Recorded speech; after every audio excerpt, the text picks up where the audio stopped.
Hın demin bir nebuni hene jivan deman yekşi le Ankara şeva şebehirkan bu.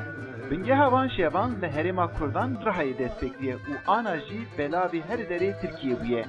Gruba kalender ya Ankara jî ev car li destar kafe şebeka taybet durust kir. Komek kes çend sal berê hatine bahev û ev grup çêkirine.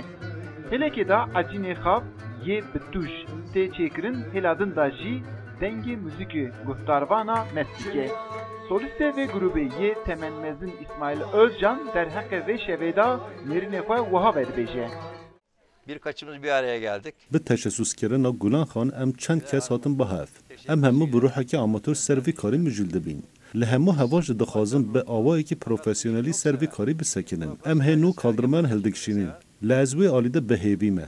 Şebehirkên Rihayê pirê wan Tirkî distirin. Gruba kalender jî wek wan tevahî Tirkî distire. Armanc ew e ku vê çanda gelerî vegihêzinin cîwana.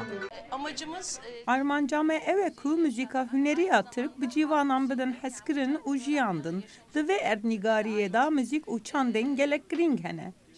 Dengê ûd, keman, kanun û cümbişê ritmeka taybet çêdike. Guhtarvanê vê şevbehirkê jî xwe dilşad dibînin. Ez yekcaran hatim evra. Ez hatim vira pir kêf xweş bû. Hatim vira çîgî goşt diye, çîgî goşt dikirin. Tema xwe pir xweş bû. Hinekî tûj bû ava min xaricar da ez jî li Rihayê me diye ez elîm me çîk bû li xwarinê.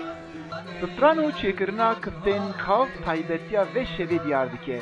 Di hilekê da tema acînê xav yê tûj di hila din da jî dilxweşkirina muzikê ya têkelbûyî û pêkva şeva şevbihêrkan diyar dike. Eyüp Demir, Dengê Amerîka, Ankara.